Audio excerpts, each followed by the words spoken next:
Hello friends, I'm Neetu Sharma and you're watching ND English classes.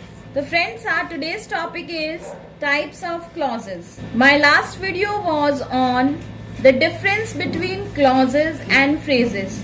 तो आपने देखा ही होगा मेरे प्रीवियस वीडियो में कैसे हम लोगों ने डिफरेंस बताया था फ्रेजेस और क्लॉजेस के बारे में। फ्रेजेस एक्चुअली क्या होते हैं, उसमें वर्ब और सब्जेक्ट का कोई किसी तरह का कॉम्बिनेशन नहीं होता, और क्लॉजेस में सब्जेक्ट वर्ब कॉम्बिनेशन होता है।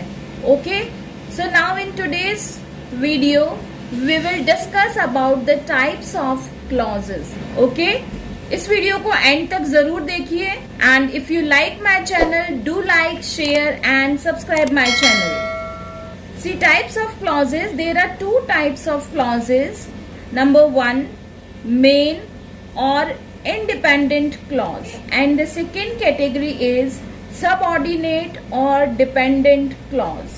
So as it is clear from the name, independent clause. That means it is not dependent on anything. ये independent है, free है, किसी पर depend नहीं है. Okay? एंड अगर ये डिपेंड नहीं है तो ये मेन है। ओके, तो दोनों नाम से ये क्लियर है आपका। इसका मीनिंग से ही आप आइडिया लगा सकते हैं कि इसमें किस टाइप का पैटर्न हो सकता है, किस टाइप के एग्जाम्पल्स हो सकते हैं। Now see the another category, subordinate और dependent clause. As it is again clear with the name dependent clause, ये जो क्लॉज है वो डिपेंड होते हैं and the another name is subordinate clause. Now see first of all the pattern of independent clause. See, every independent clause follows this pattern.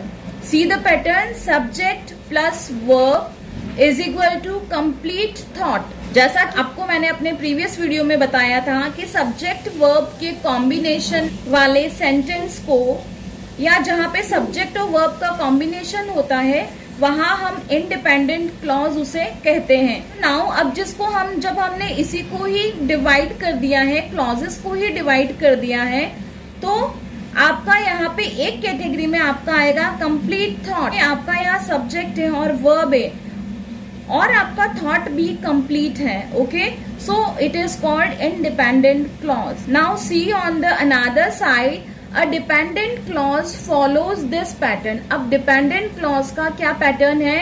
Have a look on it. Subordinate conjunction. You know subordinate conjunction? For example, we use these words whenever, whatever, because.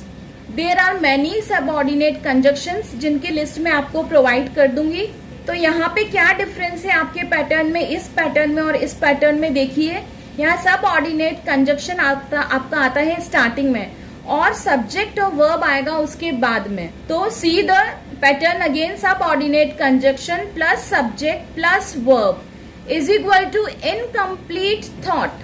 Friends, ये incomplete लिखा है, ये थोड़ा यहाँ space नहीं होने के कारण मैंने नीचे लिख दिया है incomplete thought. So see there is a slight difference between both the clauses.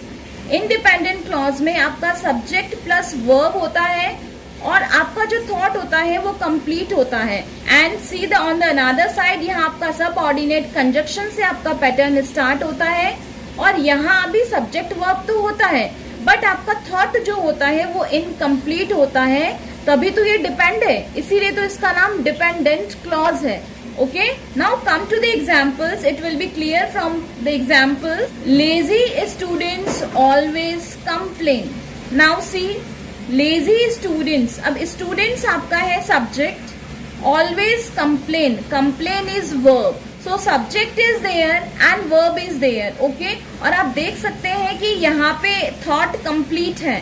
देखो, lazy student हमेशा complain करते हैं, तो हमको यहाँ मीनिंग पूरा समझ आ रहा है। यहाँ जो थॉट है वो पूरी तरह से कंप्लीट है। उसी तरह से आप सेकेंड एग्जाम्पल देख सकते हैं, my dog loves pizza. Dog is subject and loves is verb, तो यहाँ पे subject verb combination is there और थॉट आप देखिए कि इसका सेंस पूरा हो रहा है या नहीं हो रहा है। हम देखते हैं इसका मीनिंग निकाल के, माई डॉग लव्स पिज्जा, मेरे डॉग को पिज्जा पसंद है, तो ये तो थॉट हमारा कंप्लीट है, ये जो सेंस है वो कंप्लीट है। Now look on the another side, अब हम दूसरी तरफ देखते हैं. Let's see, whenever lazy students complain. See this example because we are starting with subordinate conjunction. Okay, dependent clause को हम subordinate conjunction से start कर रहे हैं. Whenever lazy students complain, इसका meaning क्या हुआ? जब भी lazy student complain करते हैं तो so it is our incomplete sense. Okay, ये हमारा sense complete नहीं करता है, हमारा thought complete नहीं होता है. Okay, तो ये हमें अधूरा सा लगता है. Isn't it? लग रहा होगा ना आपको फ्रेंड्स ये अधूरा. सो सी, whenever यहाँ हुआ आपका सबऑर्डिनेट कंजक्शन, स्टूडेंट्स हो गया आपका सब्जेक्ट और कंप्लेन यहाँ हो गया आपका verb. Now again you can see in the second example, because my dog loves pizza.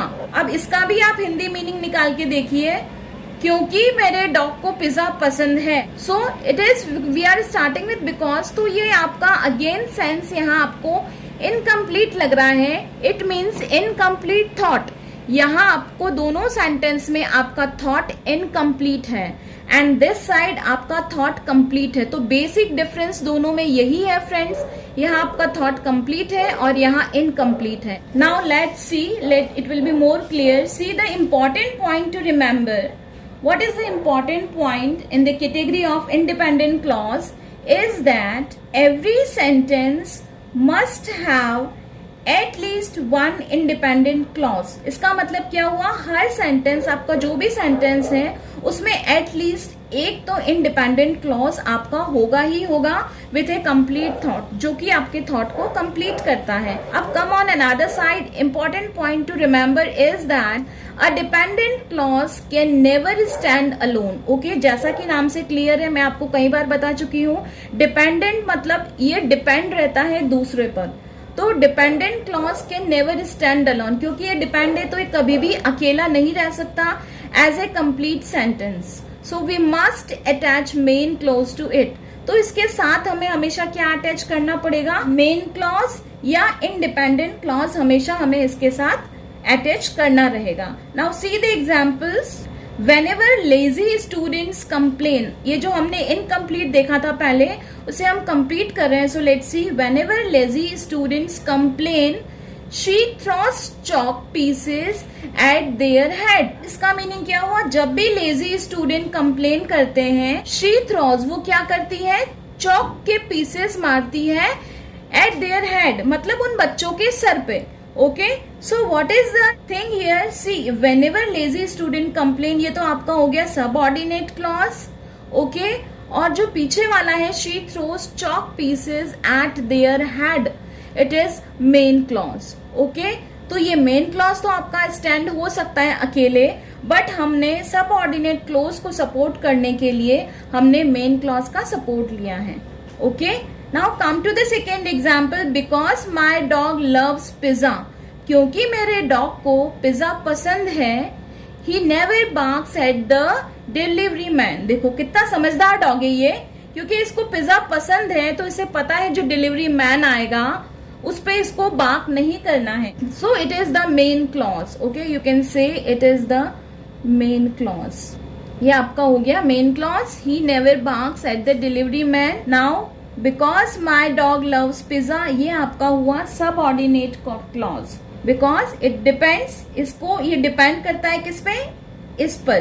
तो आपने एक तरीके से क्या देखा? ये आपका डिपेंडेंट है, ये आपका डिपेंडेंट है. ओके, ये सेंटेंस आपका यहां से डिपेंडेंट है और ये वाला आपका इंडिपेंडेंट है. सो डिपेंडेंट प्लस इंडिपेंडेंट मिलके आपका यहाँ पूरा बनाया है कंप्लीट सेंटेंस. ये आपका डिपेंड है, यहाँ भी आपका ये डिपेंड है, और उसी तरह से ये आपका इंडिपेंडेंट है और ये भी आपका इंडिपेंडेंट है. इन दोनों इंडिपेंडेंट है तो इनको डिपेंडेंट के साथ हमने ऐड किया.